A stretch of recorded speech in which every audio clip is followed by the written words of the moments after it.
Isang magandang hapon po, isang magandang araw po sa ating lahat, sa mga walang sawang nakikinig at sumusubaybay ng mga online services ng Unchangeable God Commission Church dito po sa Facebook Live. Amen. Nais ko pong batiin ang lahat po ng mga kapatiran natin sa Lulumboy na siyang I think sa mga oras po na ito ay nagkakaroon ng kanilang Bible study. Praise God po sa kanilang mga buhay. Gayon din po sa mga kapatiran natin sa Pulumbuhangin at sa mga tagapakinig natin dito sa North Sagaray. And ang mga kapatiran po natin sa UGCC Malaysia. Isang mapagpalang araw po sa inyong lahat. Amen. Alam ko po na sa oras na ito, tayong lahat ay nananabik, tayong lahat ay excited, tayo pong lahat ay may joy na muli ay matunghayan ang salita ng Diyos sa hapong ito. Amen ba? So maaari ko po bang makita ang mga amen po natin dyan po sa comment section natin. Praise God, praise God. Sige po, bago po tayo magsimula sa pag-aaral po ng salita ng Diyos, maaari ko po ba kayong hilingan na samahan po ako sa isang maiksing panalangin. Hallelujah. Panginoon, sa hapong ito, pinupuri, dinadakila at sinasamba ka namin. Lord, salamat sa isang panibagong pagkakataon na muli, Panginoon, ay dinako mo kami sa gawaing ito upang muling matutunan ang iyong salita, upang patuloy, Panginoon, na makilala ka at patuloy na maunawaan namin ang kalooban mo sa bawat buhay namin. Lord, sa oras na ito, patuloy kaming nagpapasiyasat at nagpapalinis sa iyo ng aming mga puso. Panginoon, na bago kami tumanggap ng salita mo, Lord, patuloy, O Diyos, na inihihingi namin ng tawad ang lahat ng mga bagay na aming nasabi, na isip at nagawa na hindi po nakapagbigay ng kaluguran sa iyo. Patuloy, Panginoon, na linisin mo ang aming mga puso. Ihanda mo po, Panginoon, ito. Lord, at dalangin namin na magawa naming maituon sa iyo ang aming buong pansin. Lord, pagpalain mo ang salita mo. Pagpalain mo ang pagpapahayag ng salita mo. Tunay nga, O Diyos, na ikaw ang patuloy na maitaas namin sa oras na ito. Ikaw ang makilala namin at maranasan namin sa oras na ito. O Holy Spirit, we thank you, Holy Spirit. Salamat, Panginoon, sa isang panibagong pagkakataon na ito. Lord, patuloy na i-anoint mo po ang bawat pandinig ng iyong mga anak. Lord, magawa nilang maituon, Lord, sa iyo, sa salita mo ang kanilang mga puso, ang kanilang mga tainga. And Lord, dalangin ko, O Diyos, na bigyan mo kami ng puso, Lord, na hindi lamang pakikinggan ang salita mo. Pero Panginoon, patuloy na tatanggapin ito, yayakapin ito ng may kagalakan sa aming mga puso. Lord, tulungan mo kaming bulay-bulayin ito, Lord, at isabuhay ito, Panginoon, Lord, ayon sa nais mo. Lord, dahil ito ang nais mo, Panginoon. Lord, sa oras na ito, patuloy nga na bigyan mo kami ng isang puso, Lord, na hindi lalabanan ng salita mo, hindi pipiliin, Panginoon, yung mga bagay na nais lamang naming pakinggan. At Lord, hindi kami magkaroon nawa, O Diyos, ng maling interpretation, Panginoon, sa iyong mga salita. Pero Panginoon, tulungan mo kami, Lord, na kung ano yung intention mo, O God, na ituro sa amin, ipaunawa sa amin. Hallelujah. Lord, gayon nga, Panginoon, Lord, yung maunawaan namin. Lord, create in us an expectant heart, a humble heart, and an obedient heart before you and before your word. Salamat po, Lord, sa oras na ito, ipinahahawak namin ang aming mga internet connection. Ipinahahawak namin, Panginoon, ang mga devices na ginagamit namin. Lord, na ang lahat ng ito ay magamit lamang, Panginoon, sa pagpapahayag ng salita mo. Dalangin ko, Panginoon, na anuman ang aming mga pinagdaraanan, anuman, Panginoon, ang aming mga nararamdaman, Lord, hindi maging dahilan ito, O Diyos, Lord, para hindi namin maibigay sa iyo yung pinakamainam namin na atensyon. Lord, maghari ka sa buhay ng iyong mga anak. Manguna ka, Panginoon. Lord, yung kalooban mo ang maitaas at mangyari. Lord, ikaw ang mahayag, Panginoon, sa aking buhay. Salamat, Panginoon. Lord, sa oras pa lamang na ito, inaangkin ko ang katagumpayan. Lord, na maihahayag ang nais mo, maihahayag ang salita mo, Panginoon, sa bawat isang makikinig. Pinupuri, dinadakila at sinasamba ka namin, Panginoon. Ito po, O Diyos, ang aming sama-samang hiling sa pangalan ni Jesus. Ang lahat po ay magsabi ng Amen, Amen. Praise God. So sa mga bagong pasok po dito po sa ating online Bible study ngayong hapon. Isang magandang araw po sa inyong lahat. Ayan, so patuloy nating ihanda ang ating mga puso, ihanda natin ang ating mga pandinig, buksan natin ang mga ito, buksan natin din syempre ang ating mga Biblia dahil tayo po ay mag-aaral ng salita ng Diyos sa hapong ito. Amen ba? Ayan, so sino po ba ang excited na? Ako personally, excited po ako kasi as you can see po, no, sa title and description po ng ating live video ngayong hapon, tayo po ay nasa isang pag-aaral na series, no, ng I am statements ng ating Panginoong Hesus na makikita po natin sa Book of John. Ayan. So, ito po ang ating pag-aaralan sa hapong ito. Ito po ay may pamagat na Jesus said, I am the way, the truth, and the life. Makikita po natin yan sa John 14:6. I am the way, the truth, and the life. Hindi ba may kanta po na ganito? Na talagang ako personally, nung medyo mas bata-bata pa po ako, pag sinasayaw ko to sa church, talagang grabe, no? Ang saya, no, nung kanta na yon, yung one way, di ba? Totoo, no? Jesus is the way, the truth, and the life. Kung hindi siya ito, no, nasaan tayo sa mga oras na ito? Kaya praise God, no, siya ang daan, ang katotohanan, at ang buhay.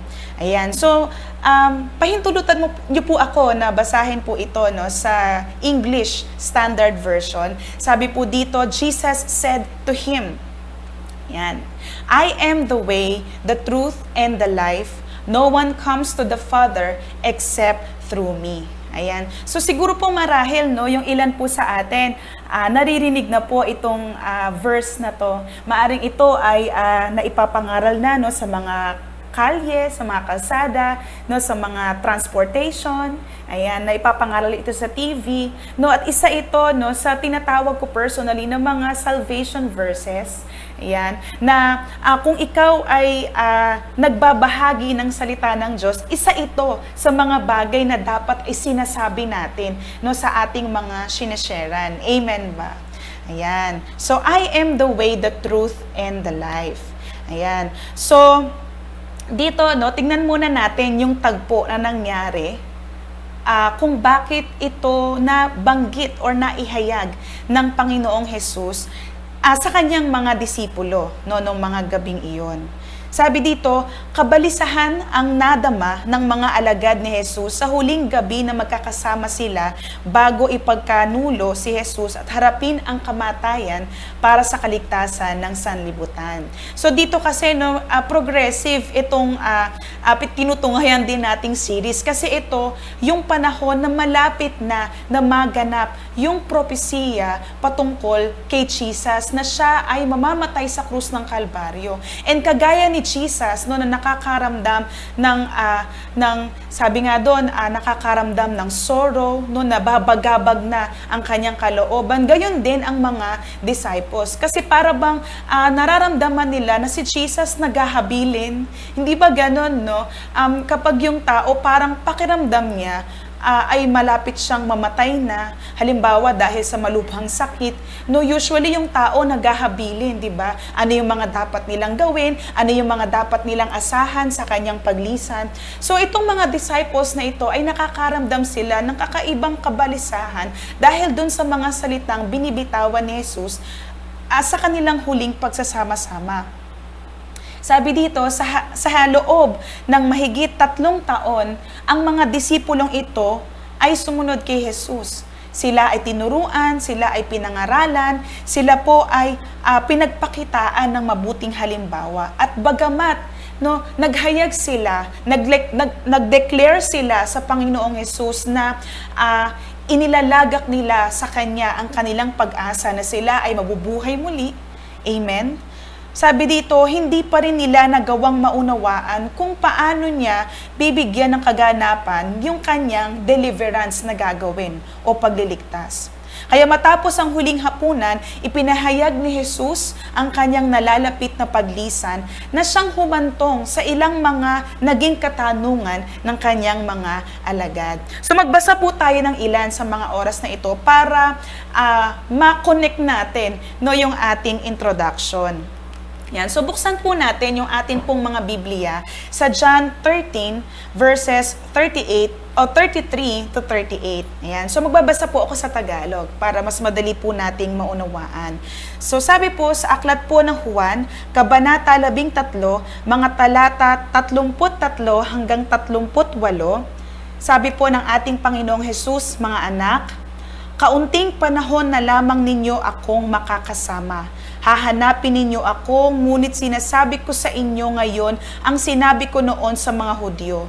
Hindi kayo makapupunta sa pupuntahan ko. 34, isang bagong utos ang ibinibigay ko sa inyo ngayon. Magmahalan kayo. Kung paano ko kayo minahal, gayon din naman magmahalan kayo. 35, kung kayo'y may pagmamahal sa isa't isa, makikilala ng lahat na kayo'y mga alagad ko. Verse 36, saan po kayo pupunta, Panginoon? Tanong ni Simon Pedro. Sumagot si Jesus, sa pupuntahan ko'y hindi ka makakasunod ngayon, ngunit susunod ka pagkatapos. Verse 37, sumagot si Pedro, bakit po hindi ako makakasunod sa inyo ngayon? Buhay ko may iaalay ko para sa inyo. Verse 38, sumagot si Jesus, iaalay mo ang iyong buhay para sa akin? Tandaan mo, bago tumilaok ang manok, 3 beses mo akong ikakaila. So, ang Diyos po ang mapagpala sa pagkabasa ng kanyang banal at makapangyarihang salita. So, dito makikita natin na bagamat inihahayag ng Panginoong Jesus sa kanila yung mga bagay na mangyayari sa kanya sa mga susunod na araw, itong mga disipulo na ito ay para bang hindi nakakasunod sa kanyang sinasabi. No, kaya nga dito makikita natin, no, yung mga naging pahayag o mga naging uri ng tanong ni Simon Pedro sa Panginoong Hesus, Lord, saan kayo pupunta? Na para bang sinasabi nito na talagang hindi nila lubos na nauunawaan na si Jesus ay kailangang lumisan, kailangang maganap yung propesiya patungkol sa kanya. Kaya hindi ba nung gabi na siya ay dadakpin na, andun yung paglaban ni Pedro sa kanya. Paglaban ni Pedro, doon sa pagdakip na gagawin kay Jesus. So wala siyang tunay na pagkaunawa, para bang nakasara yung kanyang spiritual eyes doon sa mga bagay na kailangang mangyari. Kaya nga 'di ba dito makikita natin na tumugon siya ulit. Sabi niya, bakit hindi ako makakasunod ngayon? Lord, yung buhay ko iaalay ko sa iyo ngayon. Handa akong mamatay para sa iyo. Pero hindi ba dito makikita natin na siya ay gently na kinorek, ni-rebuke ni Jesus. Sabi niya, hindi yan mangyayari. Kasi bago tumilaok ang manok, sabi dito, ikakaila mo ako ng 3 beses. Amen. So, kahit ganon, yung mga uri ng pagtatanong ng mga disipulo sa Panginoong Hesus, matyaga pa rin nangaral at nagpaalala, naghabilin si Jesus sa kabila ng mga ganitong klaseng pahayag. At inihayag niya ang mga bagay patungkol sa langit. Ginawa niyang mas plain, para mas magawang maunawaan ng mga disipulo bakit kailangan niyang lumisan, bakit kailangan niyang umalis. Yan. Bakit kailangang matupad yung propesiya patungkol sa kanya. So makikita po natin yan sa John 14:2-3. Kaya nga ang naging encouragement ni Jesus sa mga disciples doon sa verse 1, huwag mabagabag ang inyong kalooban.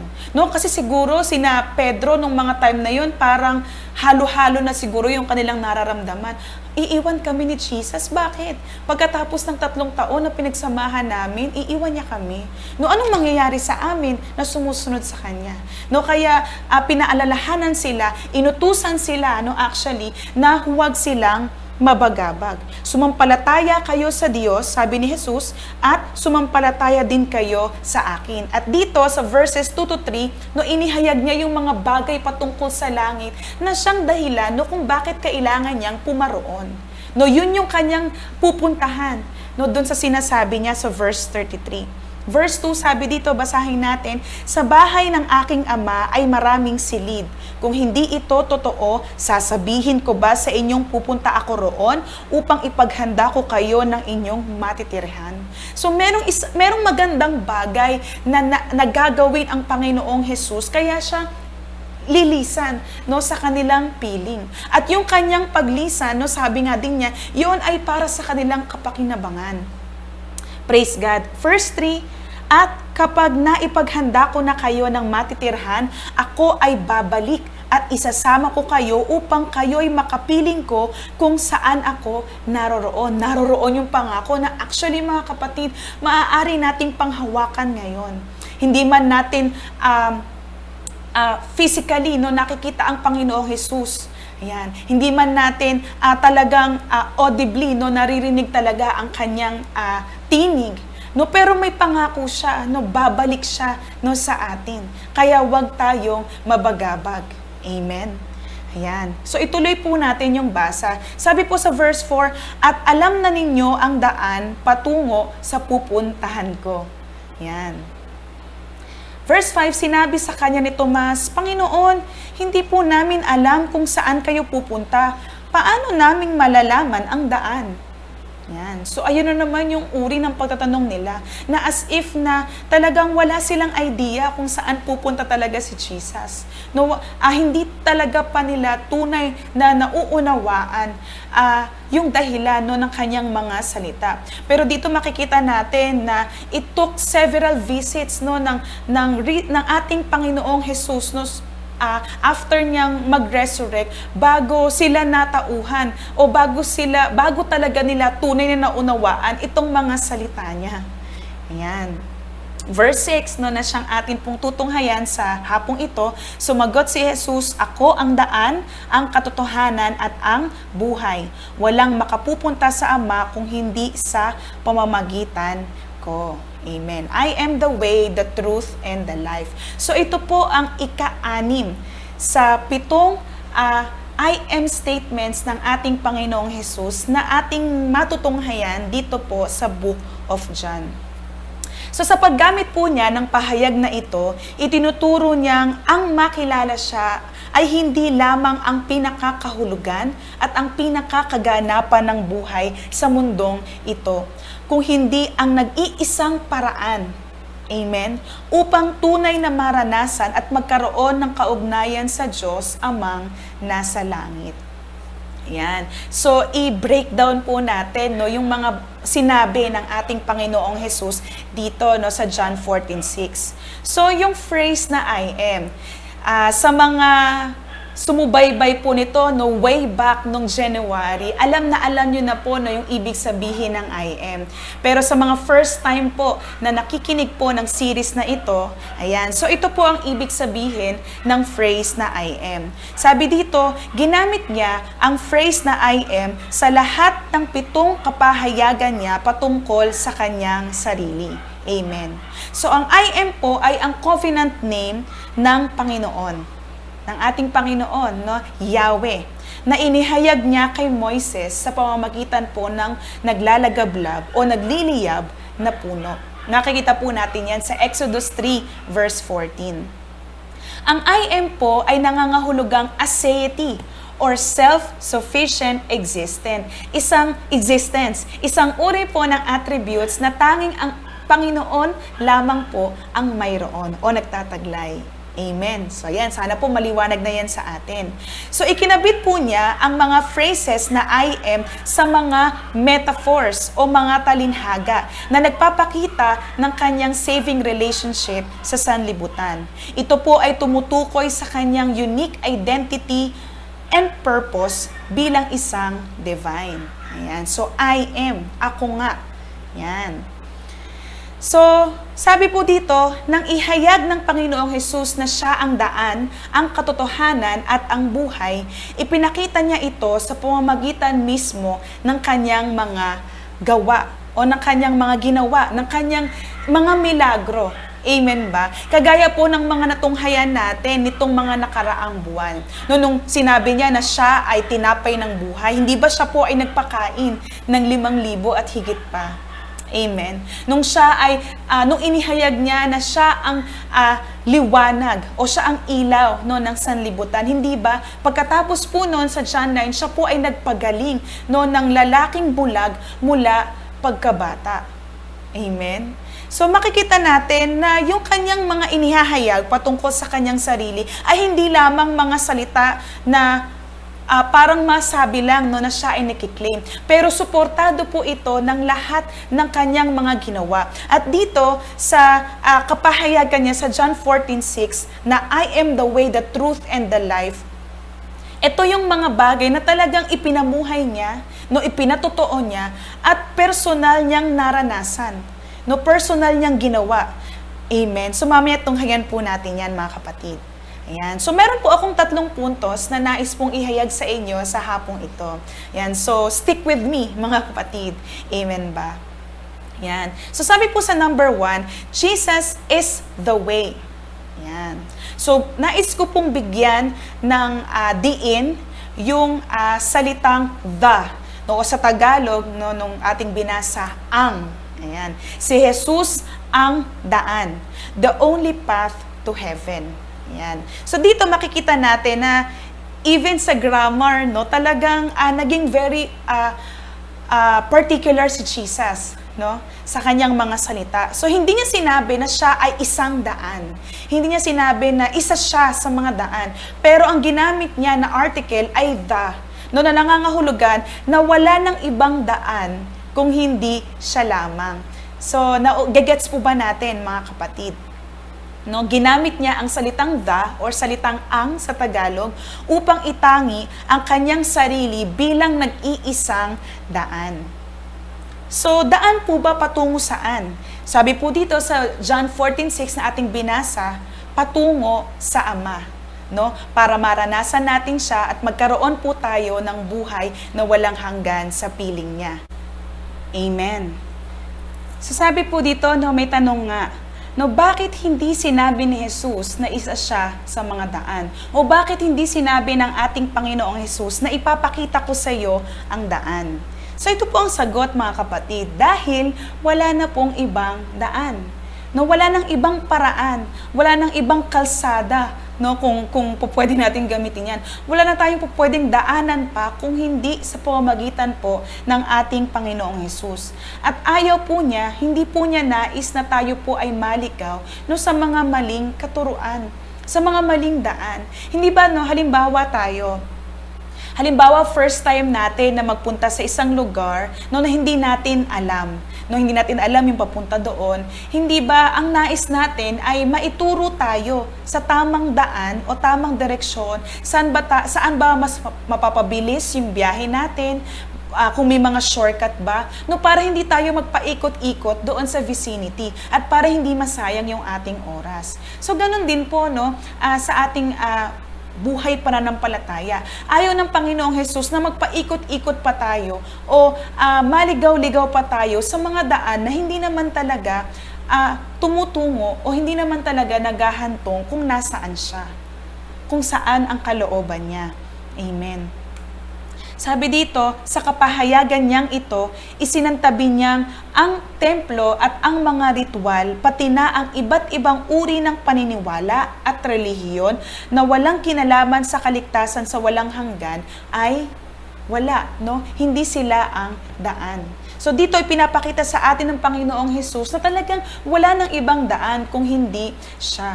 So maaaring may mga tao na magsabi sa akin na sumama ka sa akin, alam ko kung papaano ka maliligtas. O umanib ka sa akin, ipapakita ko sa iyo kung papaano ka maliligtas.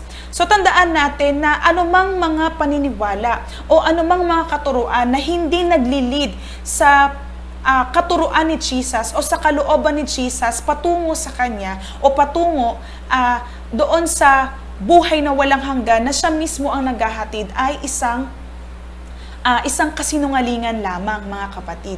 No, kaya kailangan maging matalino rin tayo. Amen ba?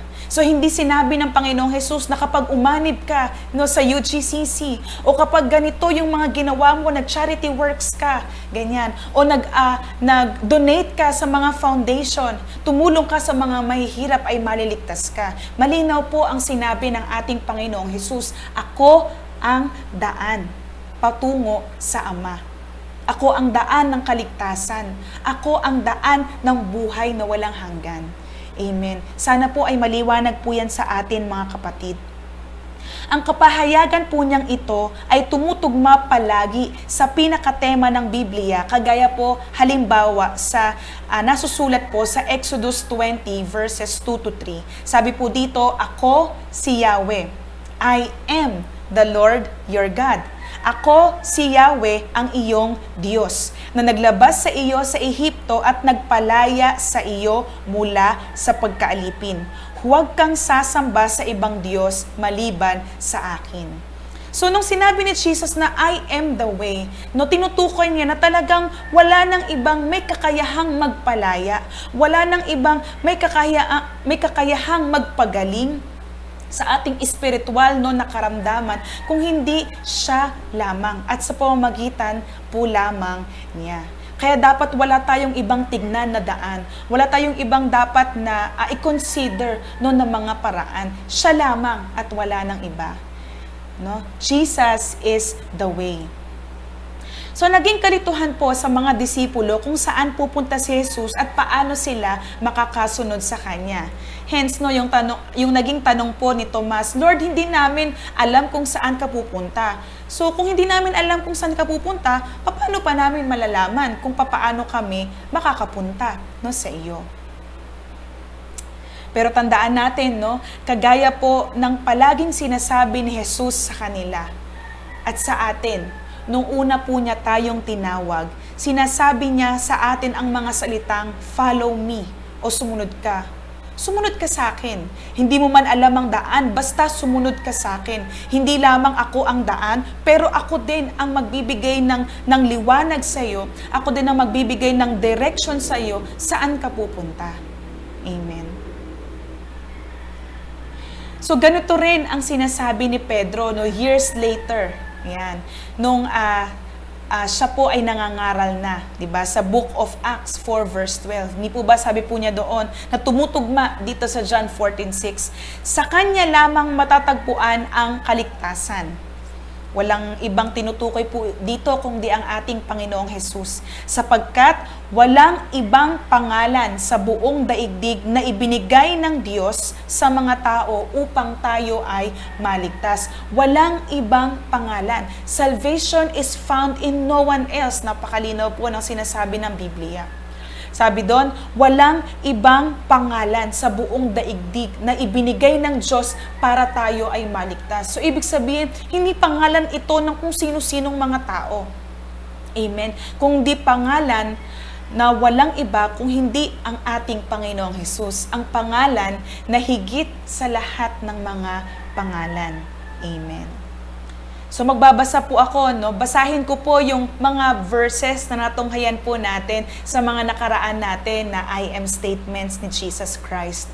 So sabi po sa John 6:47-48, and ito po mga kapatid, very consistent talaga ito. Kung ang pag-uusapan ay ang assurance ng salvation na talagang sa Kanya lang nagmumula. Sabi po niya dito, pakatandaan ninyo, ang sumasampalataya sa akin ay may buhay na walang hanggan. Ako nga ang tinapay na nagbibigay buhay. Yan yung sinabi niya, nung sinabi niya na siya ay ang tinapay ng buhay. John 8 verse 12, sinabi niya, ako ang ilaw ng sanlibutan. Ang sumusunod sa akin ay magkakaroon ng ilaw sa kanyang buhay at di na lalakad sa kadiliman. So dito ipinapakita ni Jesus na talagang siya ang daan. Amen? John 10 verses 4-5. Kapag nailabas na, siya'y nangunguna sa kanila at sumusunod naman ang mga ito sapagkat kilala nila ang kanyang tinig.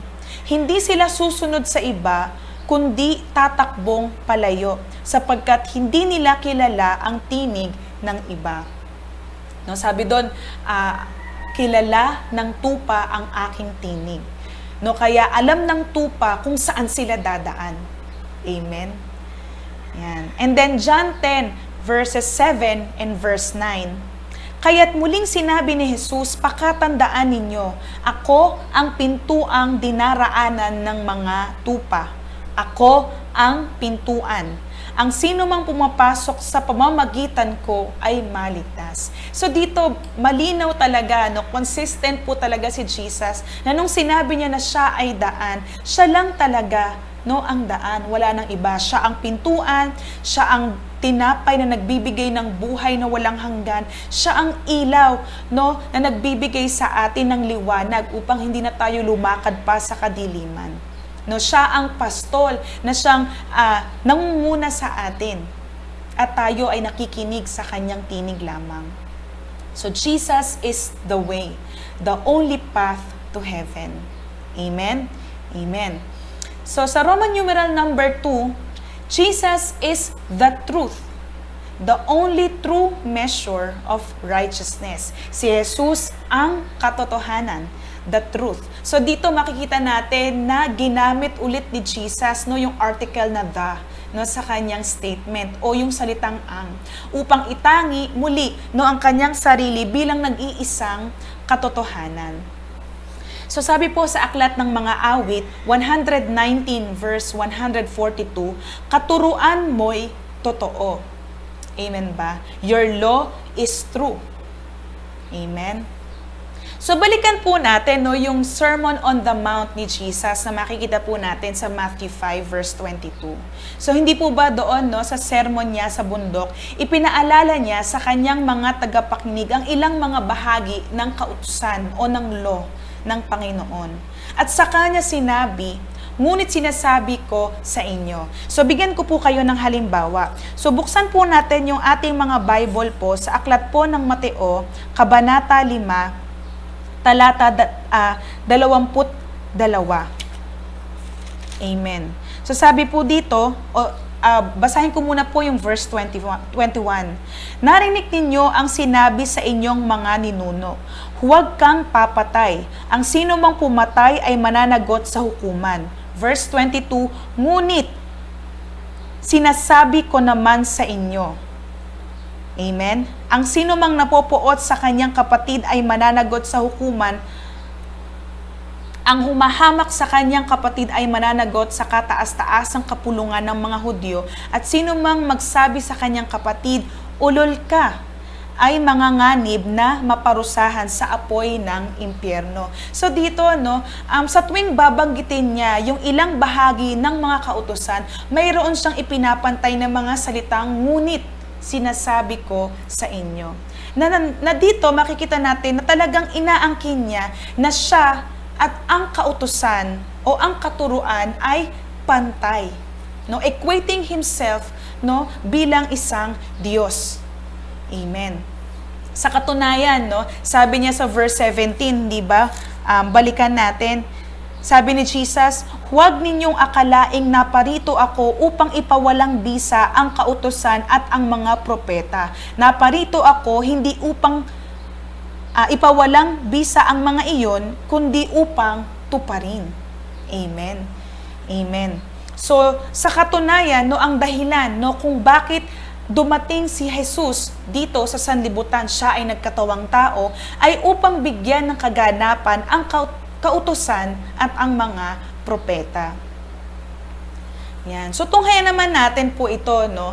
Nung time na si Jesus ay naaresto, nadakip na, at siya po ay sinimulang questionin ni Pilato dahil po sa mga accusation sa kanya ng blasphemy or kalapastanganan, at dahil na rin sa mga sabi-sabi na inaangkin daw niya o tinawag daw niya ang kanyang sarili bilang hari. Nasabi po ni Jesus dito sa John 18 verses 36 to 38, sumagot si Jesus, ang kaharian ko hindi sa daigdig na ito.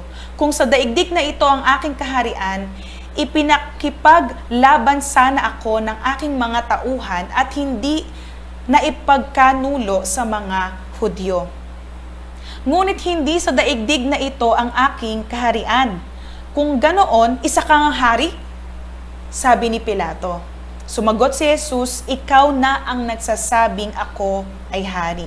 Ito ang dahilan kung bakit ako ipinanganak at naparito sa daigdig, upang magsalita tungkol sa katotohanan. Nakikinig sa aking tinig ang sinumang nasa katotohanan. Kaya nga ang naging tanong ni Pilato sa kanya, ano ang katotohanan? Hindi ba mga kapatid, no, sa mundong ito, ang tao laging siyang in search, no, ng totoo, no, sa kanyang buhay. Yung mga bagay ba na kanyang nakikita, nararanasan, naiisip o nadarama, lahat ba ito ay totoo? So, kagaya ng pagtatanong, no, ni Pilato, maaaring may tanong din tayo, ano ba talaga ang totoo? No, minsan sa ngayon, no, dahil usapan syempre yung mga vaccine, hindi po ba? Maraming mga tao ang takot magpabakuna kasi marami silang mga naririnig patungkol doon sa vaccine na kesyo ito ay nakapagdudulot ng sakit, baka ito ay nakapagdudulot ng infertility, ganyan. O baka naman daw tubig lang ang laman ng vaccine. So maraming mga haka-haka o mga sabi-sabi na to the point na yung mga tao, iniisip nila ano pa talaga yung totoo patungkol sa vaccine. No, bakit may mga tao na namamatay, pagkatapos bakunahan, hindi ba dapat hindi sila mamatay kasi nabakunahan na sila? Bakit may mga tao na nagkaka-COVID-19 pa din kahit may vaccine na sila? Bakit parang wala naman atang bisa, no, yung vaccine? So tayong mga tao, lagi tayong in search, no, palagi kung ano ang katotohanan. At ito po ang sasabihin ko sa inyo, mga kapatid. Ang ating Panginoong Jesus ay may kakayahang ipahayag at ituro ang katotohanan dahil siya mismo ang katotohanan. Amen ba? Sa mundo na puno ng kasinungalingan, no, kahit minsan yung itsura ng tao nababago, no? Hindi pala yun yung itsura niya nung siya ipinanganak kasi talagang nag-a-advance yung technology natin ngayon. Kagaya ng mga plastic surgery, di ba? So minsan may isip natin, ano pa ba talaga ang totoo? Di ba? Pero tandaan natin na ang nag-iisang totoo na siyang may akda ng katotohanan dahil siya mismo ang katotohanan ay walang iba kung hindi ang ating Panginoong Jesus. Walang anumang mali, walang anumang nakapagpapahamak, walang anumang huwad o hindi sigurado sa Kanya. Kaya sa tuwing babanggitin niya ang mga salitang truly, truly, or truly I tell you, very truly, yan, no, o sinasabi ko sa inyo. Hindi lamang nito inihahayag na hindi lamang sinasabi ni Jesus na paniwalaan mo ko dahil yung sinasabi ko ay totoo. Kung hindi ito ay nagpapakita, mga kapatid, na sinasabi niya, totoo ito dahil ako ang katotohanan. Ako ang may akda nito, sa akin galing nito, kaya maniwala ka. Ayan. Kaya dito, no, mapagkakatiwalaan talaga natin ang mga pahayag ng ating Panginoong Hesus. No, hindi lang niya ito narinig, no, kung hindi siya mismo, no, sa kanya mismo nang galing ang katotohanan dahil siya ang katotohanan. No, basahin po natin yung John 1 verse 1. John 1 verse 1. Sabi po dito, nang pasimula ay naroon na ang salita. Ang salita ay kasama ng Diyos at ang salita ay Diyos. So dito, no, pinapakita sa atin o ipinapahayag sa atin na si Jesus ang simula at ang kasukdulan o ang kaganapan ng lahat ng totoo hanggang sa pangwalang hanggan. He is the beginning and the culmination of all truth throughout eternity. Na kung sasaliksikin po natin ang katotohanan, ay matutulungan tayo nito na matagpuan siya. Kaya tandaan natin, mga kapatid, sa tuwing nagkakaroon po tayo ng kaguluhan, sa tuwing nakakaranas tayo ng kalituhan, no, sa ating buhay, gawa ng mga problema, ng mga pagsubok, lumapit tayo sa katotohanan. Tumingin tayo sa katotohanan. Walang iba kung hindi si Jesus. Kaya nga, no, mga kapatid, no, sa DG, no, sa isa sa mga lesson doon, no, laging sinasabi yung train figure doon na fact, faith, feeling. na dapat yung assurance ng ating kaligtasan ay palaging nakabase sa kung ano ang totoo. Ano yung sinasabi ni Jesus about our salvation? Ano yung sinasabi ni Jesus about doon sa adoption natin bilang sons and daughters niya kapag tinanggap natin siya? Yun yung dapat nating paniwalaan, na kapag mayroon tayong tanong sa ating pananampalataya, mga kapatid, magkaroon tayo palagi ng kalooban na tunghayan ano yung sinasabi ng Bible patungkol sa ating mga tanong.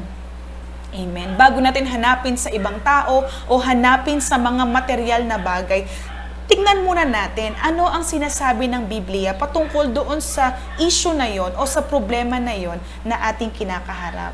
Amen ba, mga kapatid? Para sa ganon, hindi po tayo nami-misled ng mga maling kaisipan o maling kaunawaan. Amen ba? At lagi tayong magkaroon ng mabuting perspective o maayos na perspective sa buhay. Amen? So, Jesus is the truth. Sabi dyan, the only true measure of righteousness. Ayan. Kaya kapag alam natin kung ano ang katotohanan, magagawa nating makapamuhay ng may katwiran. Kasi sa Kanya tayo namumuhay. Amen? Amen. At sa panghuli, Jesus is the life, both physical and spiritual life. Si Jesus ang buhay. Yan. Si Jesus ang buhay. So ito po ay natakel na natin actually mga makailang beses na sa mga nakaraan nating online Bible study dito sa series na ito. And talagang I know na talagang alam na natin na si Jesus hindi lamang siya giver of life. Hindi lamang siya source of life, kung hindi siya mismo ang buhay. Amen ba? Amen.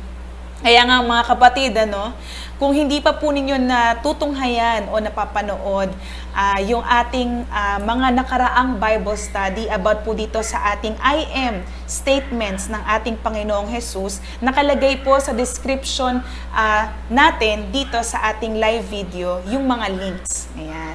So po pwedeng tapusin nyo ito and then balikan po ninyo yung mga naunang series nito. Amen ba, mga kapatid?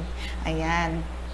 Sabi po dito, bagamat nalalapit na ang magiging kamatayan sa krus ni Jesus, inangkin niyang siya ang pinagmumulan ng buhay. Amen ba? Makikita rin po natin ito, yung mga kapahayagan niya na ito, bilang tinapay ng buhay at bilang muling pagkabuhay at ang buhay. Kasi nga life, yung pinaka-tema talaga ng Book of John. Ilang beses nating maririnig or mababasa yung salitang buhay or salitang life sa aklat na ito. Amen. Sabi po sa John 10 verses 17 to 18, dahil dito'y minamahal ako ng Ama sapagkat iniaalay ko ang aking buhay upang ito'y kunin kong muli. Walang makakakuha ng aking buhay, kusa ko itong ibinibigay. Mayroon akong kapangyarihang ibigay ito at kuning muli. Ito ang utos na tinanggap ko sa aking Ama. Kaya talagang mapagkakatiwalaan natin, bagamat mararanasan niya ang kamatayan para sa ating kaligtasan mula sa kasalanan, pero ang alok niya sa kanyang kamatayan ay buhay. Amen. Sabi nga sa John 14 verse 19, kaunting panahon na lamang at hindi na ako makikita ng mundong ito, ngunit ako'y makikita ninyo. Let this be an encouragement sa ating lahat, mga kapatid, sapagkat mabubuhay ako at mabubuhay kayo. Because I live, you will also live. Amen. Kaya nga mga kapatid, kung si Jesus hindi nag-resurrect from the dead, di ba sabi sa 1 Corinthians 15, ang ating pananampalataya ay walang kabuluhan. But thank God, thank God talaga, praise God. Dahil si Jesus ay nabuhay mula sa mga patay. Kaya yung ating pag-asa para sa walang hanggan, yung ating anticipation o yung ating longing para sa buhay na walang hanggan ay mapanghahawakan natin sa pangkasalukuyan. Amen po ba? Kaya ito po yung pangakong ibinigay niya sa mga sasampalataya sa Kanya. Ang kaligtasang idinudulot niya ay hindi political o social na deliverance. no nakagaya ng inaasahan ng mga Hudyo noong mga time na yon. Kaya nga hanggang sa mga oras na ito, ang mga Hudyo ay nag-aantay pa din ng pagdating ng Mesaya. Kahit na si Jesus ay dumating na at tinupad na niya o binigyan na niya ng kaganapan ang mga nakasaad sa propesiya patungkol sa Kanya. Amen. Sabi dito, isang totoong kaligtasan mula sa buhay na naaalipin sa kasalanan at kamatayan patungo sa isang buhay na taglay ang kalayaan hanggang sa walang hanggan. From a life of bondage, of sin, to a life, to an eternal life. Amen ba? So yun yung uri ng buhay na ibinibigay sa atin ng ating Panginoong Jesus. And again, nais ko pong banggitin itong John 10:10. Sobrang meaningful po talaga ng verse na ito. Hindi ba sabi po dito ni Jesus, dumarating ang magnanakaw para lamang magnakaw, pumatay at manira. Naparito ako upang ang mga tupa, ang mga sasampalataya sa akin, ang mga susunod sa akin, ang mga nakikinig sa tinig ko, ay magkaroon ng buhay, ng isang buhay na masagana at ganap. Sa ibang salin, isang buhay na masaganang lubos. At alam ko mga kapatid, alam na natin yung ibig sabihin ni Jesus nung sinabi niya na abundant life o buhay na masagana at ganap. Ano nga ulit ito mga kapatid? Ito yung buhay na kung saan ay mayroon tayong malalim na kaugnayan sa Kanya, sumusunod sa Kanya at nagpapasakop sa Kanya sa bawat araw. Isang uri ng kaugnayang hindi nasisira. Amen ba? Sabi dito, siyang may akda ng buhay ay nagbigay ng buhay upang makamtan natin ang buhay na walang hanggan. John 3:16. Amen? So dahil kay Jesus, abot kamay natin ang kasiguraduhan ng buhay na walang hanggan kahit sa mga oras na ito. Truly, the life He gives is both for today and for eternity. Isang buhay na masaganang lubos ngayon at buhay na walang hanggan sa hinaharap. Amen ba mga kapatid? Napakasarap ng regalo ng Panginoon sa atin. Amen. So sinabi niya ang mga salitang ito, I am the way, the truth, and the life, sa kanyang mga disipulo at maging sa atin sa mga oras na ito upang ipakita kanino natin dapat ilagak talaga ang ating buhay. Kanino talaga natin dapat ibigay yung ating pag-asa o yung ating hope at ang ating pananampalataya. At syempre, bilang mga anak niya, na tinawag niya sa sanlibutang ito, ay upang maihanda naman din tayo at patatagin tayo na maging tapat hanggang sa huli sa pagpapahayag ng mabuting balita ng kaligtasan. Amen. Amen ba mga kapatid? Kaya po sa ating pagtatapos, ang kapahayagan niyang ito ay isang paradox o kaiba sa mga bagay na nangyari sa Kanya. Tingnan po natin mga kapatid. Ang daan na tatahakin ni Jesus ay krus, kamatayan. Amen ba mga kapatid? Siya ay hinatulan ng mga sinungaling o mga taong wala sa katotohanan. At ang kanyang walang buhay na katawan ay mahihimlay sa libingan. Dahil inako niya ang daang iyon, dahil siya ang naging daan patungo sa Ama, dahil hindi siya nakipagtalo pa sa mga sinungaling, mapagkakatiwalaan nating siya ang katotohanan. At dahil kalooban niyang mamatay para sa atin, siya ang naging daluyan ng muling pagkabuhay at buhay para sa atin. So hindi po sinabi ng ating Panginoong Hesus na ipapakita niya ang daan. Sinabi niya na siya ang daan.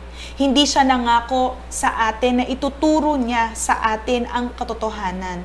Sinabi niyang siya ang katotohanan.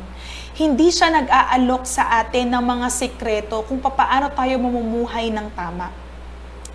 O paano natin mararanasan ang tunay na buhay. Sinabi niyang siya ang buhay. Kaya mga kapatid, sa mga panahon na para bang tayo ay naliligaw, dahil sa mga problema, hindi na natin alam saan tayo pupunta, tandaan natin na si Jesus ang daan.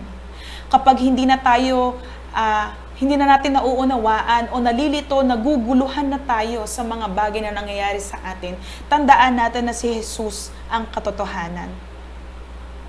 Kapag nakakaranas tayo na para bang pakiramdam natin tayo ay patay na, para bang wala na tayong buhay, para bang wala ng pag-asa at hindi natin alam kung paano tayo magpapatuloy, tandaan natin na ang ating Panginoon Jesus ang buhay. Sabi nga po sa A. Kempis, cited by Bruce, without the way, there is no going. Without the truth, there is no knowing. Without the life, there is no living. I am the way which thou must follow, the truth in which thou must believe, the life for which thou must hope. Amen, mga kapatid. So sana po sa mga oras na ito, sa hapong ito, mga kapatid, ay muli tayong napaalalahanan na ang Panginoong Jesus ang daan, ang totohanan at ang buhay.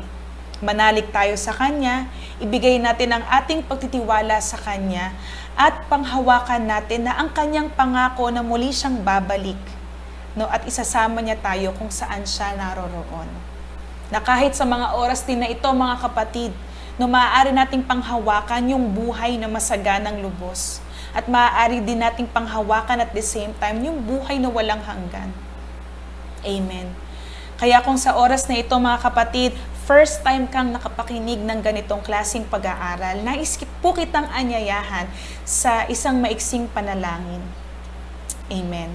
So sige po, sa oras na ito, ako po ay sundan mo sa panalangin ito. Sabihin po natin, Panginoong Jesus, sa oras na ito, salamat po. Ipinakita mo sa akin na ikaw ang daan, ang buhay, at ang katotohanan. Salamat dahil ikaw ay namatay para sa akin. Salamat dahil nabubo ang iyong dugo at nabayubay ang iyong katawan para sa akin. Sa oras na ito ay patuloy na inihahayag ko na ako ay isang makasalanan, hindi nakaabot sa iyong kaluwalhatian. Lord, humihingi ako ng tawad sa lahat ng aking nagawang kasalanan.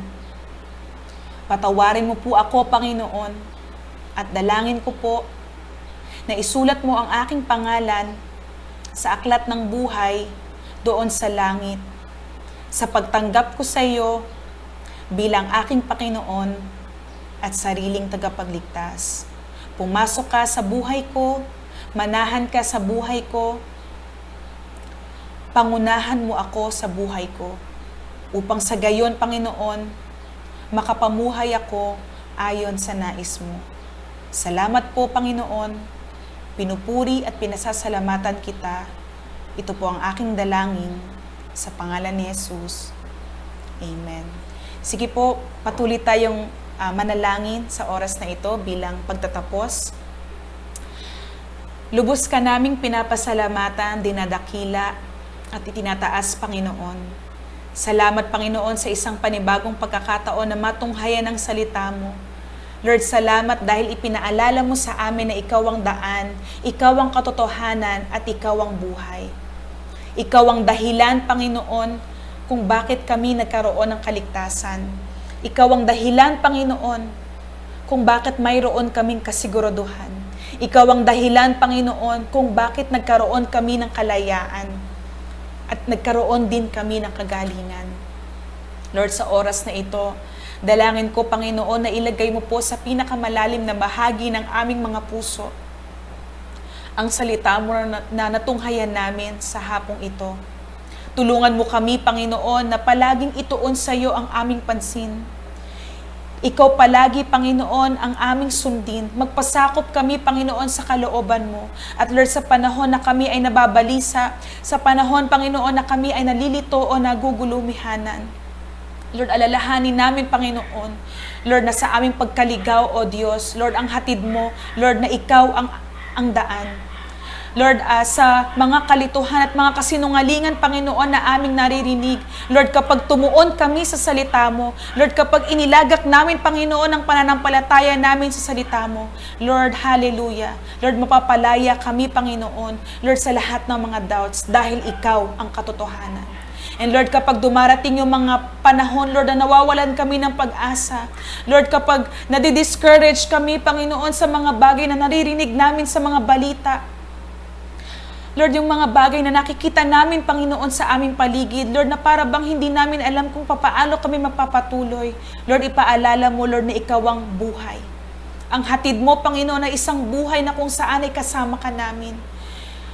Buhay, Panginoon, Lord, na nais mo na maranasan ka namin, O Diyos, sa bawat araw.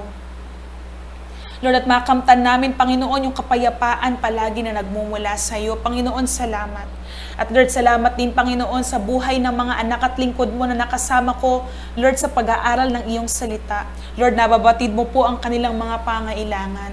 Lord, ito man ay sa pamilya, ito man, Panginoon, ay pangangailangang pinansyal, ito man, Panginoon, ay kagalingan, Panginoon, sa pisikal na pangangatawan.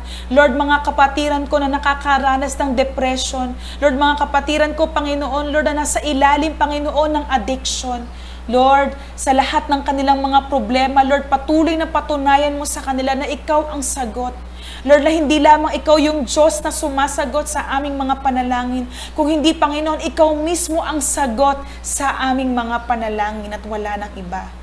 Lord, maraming salamat, Panginoon. Lord, lingapin mo sila. Lord, patuloy na palayain mo sila, Panginoon, sa lahat ng mga takot, mga pangamba at bagabag sa kanilang mga puso.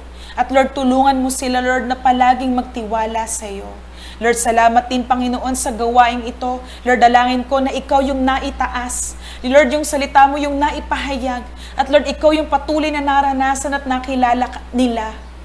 Lord, salamat po. Hallelujah. Lord, inaangkin namin, Panginoon, Lord, na ang katagumpayan, Lord, ng gawaing ito ay tanging sa iyo lamang. Salamat po. Pinupuri, dinadakila at sinasamba ka namin, Panginoon. Ito po, O Diyos, yung aming sama-samang hiling, pasasalamat, papuri, dalangin sa pangalan ni Jesus. Ang lahat po ay magsabi ng Amen. Amen. Amen. Kaya kung mayroon po kayong mga prayer request sa mga oras na ito, huwag po kayong mahihiyang i-comment yan sa ating comment section o maaari nyo po kaming padalhan ng message sa atin pong messenger because we love to pray for you, mga kapatid. At mga kapatid, nais namin kayong patuloy na hikayating sumama sa amin sa patuloy na pananalangin natin para sa ating bansa in the fight against COVID.